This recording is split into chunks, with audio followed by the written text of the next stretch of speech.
Hello viewers, আশা করি সবাই খুব ভালো আছেন। আবারও একটা নতুন ব্লগে আপনাদেরকে ওয়েলকাম জানাচ্ছি। আপনারা দেখছেন পিয়া ডেইলি। তো সঙ্গে থাকুন, দেখতে থাকুন আজকের ব্লগটা।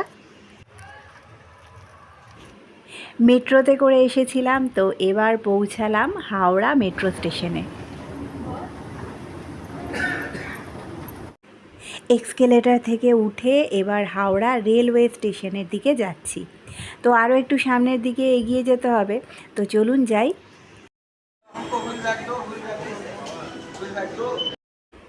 আর এই গেটটা থেকে এক্সিট করে আরও একটা এক্সকেলেটার দিয়ে উঠলেই পৌঁছে যাব স্টেশনে।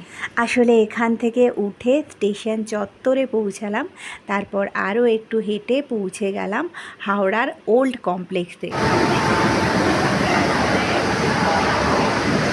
তারপর টিকিটটা কেটে নিয়ে এই দিকটাতে চলে এসেছি, এটা 14-15 নম্বর প্ল্যাটফর্মের দিকে। আর এখানে দেখুন কত লোকজন ওয়েট করছে ট্রেনের জন্য। আমার পেছনেই একটা বোর্ড দেওয়া আছে, দেখতে পাচ্ছেন, তবে আমাদের দিকে ট্রেনটা এখনও দেয়নি। অনেকক্ষণ অপেক্ষা করার পর জানতে পারলাম ট্রেনটা ক্যান্সেল হয়েছিল। তারপর আরও দুটো ট্রেন চেঞ্জ করে পৌঁছে গেছি মেদিনীপুরে। এটা বিকেলবেলা বেরিয়েছি। আমার বোন আর বোনের মেয়েকে দেখতে পেলেন। তো অনেক দিনের পুরনো জায়গায় আবার সেই ঘোরাঘুরি। তো বন্ধুরা, আজকের ব্লগটা এই পর্যন্তই। আমার ব্লগগুলো কেমন লাগছে কমেন্ট সেকশনে অবশ্যই জানাবেন।